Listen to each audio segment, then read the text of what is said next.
Hi all, ஒரு செம்ம refreshing drink தான் இன்றைக்கி செய்ய போகிறோம். பாதாம் மில்க் ஷேக். இந்த மில்க் ஷேக் வந்து அவ்வளோ டேஸ்டியாக, க்ரீமியாக, சில்கியாக எப்படி வீட்டிலே செய்யலான்றதை பார்க்கலாம். 50 கிராம்ஸ் ஆஃப் பாதாம் எடுத்துகிட்டு நல்லா சுடு தண்ணியில் ஊற வச்சுடுங்க. 1 மணி நேரம் நல்லா சுடு தண்ணியில் ஊறிச்சுன்னா தோல் ஈஸியாக வந்துடும். நெக்ஸ்ட் வந்து வெதுவெதுப்பான பாலில் குங்குமப்பூ ஆட் பண்ணிவிட்டு ஒரு அரை மணி நேரம் நல்லா ஊறிச்சுன்னா அது நல்லா நம்ம பிளெண்ட் பண்ணும்போது கலரும் நல்ல ஃப்ளேவரும் கிடைக்கும். ஒரு பிளெண்டரில் பாதாம் ஆட் பண்ணிக்கோங்க. இது கூடவே 1/4 கப் அளவுக்கு வெதுவெதுப்பான பால் ஆட் பண்ணிக்கிறேன்.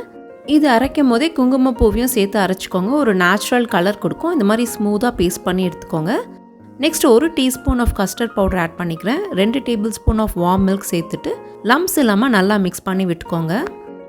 இந்த மில்க் ஷேக்கு நல்லா திக்னஸ் கொடுக்கறதுக்காக இந்த கஸ்டர்ட் பவுடர் ஆட் பண்ணிக்கிறேன். அது ஒரு நேச்சுரல் கலர் அண்ட் திக்னஸ் கொடுக்கும். ஒரு 500 ml ஆஃப் பாயில்டு மில்கோட நம்ம அரைச்சி வச்சுருந்த பாதாம் பேஸ்ட்ரியும் போட்டுட்டு 5லேருந்து 7 நிமிஷம் வரைக்கும் நல்லா குக் பண்ணிக்கோங்க. பாதாமோட ரானஸ் போகிற வரைக்கும் நீங்கள் குக் பண்ணி எடுத்துக்கணும். அப்போ தான் வந்து மில்க் ஷேக் நல்லாயிருக்கும். கஸ்டர்ட் மில்க்கையும் இதோடு சேர்த்துட்டு நல்லா ஸ்டேர் பண்ணிகிட்டே இருங்க. அப்போ தான் வந்து லம்ப்ஸ் ஃபார்ம் ஆகாமல் இருக்கும். நல்லா திக்காயிடும்.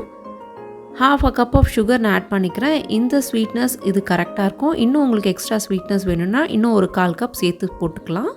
நல்லா திக்காக க்ரீமியாக ஆகிடும். இந்த சமயத்தில் ஏலக்காய் பவுடர் நம்ம கொஞ்சம் ஆட் பண்ணிவிட்டு நல்லா கூலான பிறகு ஒரு பவுலில் ட்ரான்ஸ்ஃபர் பண்ணிக்கோங்க. கம்ப்ளீட்டாக கூலானதுக்கப்புறம் நீங்கள் வந்து ரெஃப்ரிஜரேட் பண்ணலாம். 1 மணி நேரம் கழித்து எடுத்துகிட்டு நம்ம ஒரு பிளெண்டரில் போட்டு நல்லா குயிக் பல்ஸ் கொடுத்து எடுத்துக்கலாம்.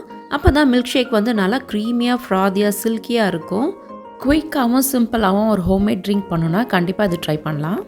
நல்லா மைல்டாக, ஃப்ளேவர்ஃபுல்லாக, நல்லா க்ரீமியாக இருக்கும். ஃபைனாக சாப் பண்ண நட்ஸ் இதோட சேர்த்துட்டு நல்லா மிக்ஸ் பண்ணிவிட்டு சர்வ் பண்ணலாம். இந்த ட்ரிங்க் பார்த்திங்கன்னா ஸ்டோர் பாட் ட்ரிங்க்கை விட ரொம்ப டேஸ்டியாகவும் இருக்கும். க்ரீமியாக, ரிச்சாக, நல்ல ஆல்மண்ட் டேஸ்ட்டோட ஒரு ஹெல்த்தியான ட்ரிங்க். Two try it.